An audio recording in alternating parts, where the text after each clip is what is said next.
હોળીના પવનના આધારે જે ચોમાસાનું છે એ અનુમાન આપણે કેવી રીતે આપણે અનુમાન લગાવી છીએ અને જે પવનની દિશા હોય છે એ કઈ દિશા હોય છે અને આવનારું વર્ષ છે એ કેવું રહેશે. હોળીના પવનના આધારે આપણે નક્કી કરી શકીએ કે આવનારું વર્ષ છે એ કેવું રહેશે. નમસ્કાર મારા વાલા ખેડૂત મિત્રો અને મારા દર્શક મિત્રો, હું છું રાજેશ જયેશ. ખેતી અને ખેડૂત યુટ્યુબ ચેનલમાં તમામ દર્શક મિત્રોનું સ્વાગત કરું છું. તો મિત્રો, આજે ધૂળેટીનો દિવસ છે અને તમામ દર્શક મિત્રોને હોળી અને ધૂળેટીની હાર્દિક શુભકામનાઓ. તો મિત્રો, આજે આપણે વાત કરવાના છીએ કે એક હોળીના જે પવન છે, હોળીના દિશાની જે પવન છે એના આધારે જે આપણે ચોમાસાનું અનુમાન લગાવતા હોય છે, એના ઉપરથી આપણને ખ્યાલ આવે કે જે આવનારું વર્ષ છે 2026નું એ કેવું રહેશે, ચોમાસું કેવું થાય છે, કેવા વરસાદો થાય છે અને કેવા વાવાઝોડા થાય છે તેની તમામ માહિતી આપીશ. તો મિત્રો, વિડીયોમાં બન્યા રહી ગયો. ગુજરાતના મોટા ભાગના જે આપણે ગામડાઓ હોય અને શહેરમાં જે હોળી પ્રગટાવવાનો દિવસ હતો મિત્રો, એ 2 માર્ચ 2026 એટલે કે 2 માર્ચના દિવસે હોળી પ્રગટાવવામાં આવી હતી, 14ના દિવસે. પણ મિત્રો, જે હોળી પ્રગટાવવાનો સાચો દિવસ હતો એ 3 માર્ચ 2026ના દિવસે હતો, કે જે આપણે ફાગણ મહિનાની પૂનમ આવે છે, પૂનમના દિવસે હોળી પ્રગટાવવાની હોય છે, કે ખરેખર પૂનમના દિવસે જ હોળી હોય છે. પણ મિત્રો, જે આપણે એક દિવસ અગાઉ હોળી પ્રગટાવી હતી અને એક દિવસ વચ્ચે ધોકા જેવું હતું અને આજે ધુલાડી હતી.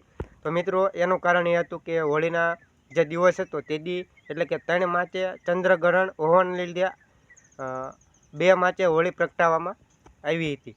કે અમુક વિસ્તારો છે, અમુક ગામડાઓમાં કદાચ 3 માર્ચે કદાચ પ્રગટાવ્યું હોય, પણ મોટા ભાગના જે ગામડાઓ હોય છે અને શહેરના વિસ્તારોમાં મોટા ભાગના હોળી છે એ 2 માર્ચના દિવસે પ્રગટાવવામાં આવી હતી ચંદ્રગ્રહણના લીધે.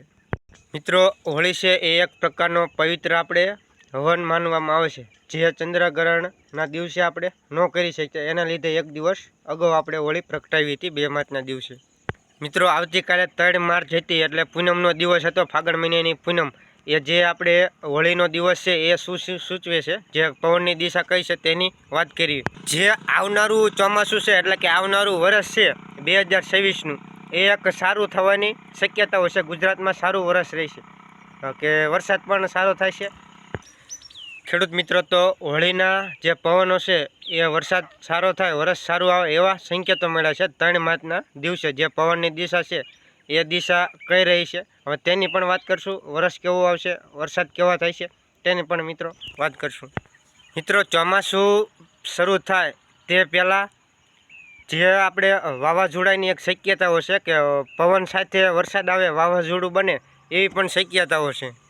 અને ચોમાસું દરમિયાન પણ ઘણી જગ્યાએ તોફાની વરસાદ થાય તેવી પણ શક્યતાઓ છે. તો મિત્રો, આ મુજબ જે આપણે 2026નું ચોમાસું રહેવાનું છે. હવે તોફાની વરસાદ થાય છે, પણ એકંદરે વરસ સારું થવાનું છે, નબળું નથી થવાનું.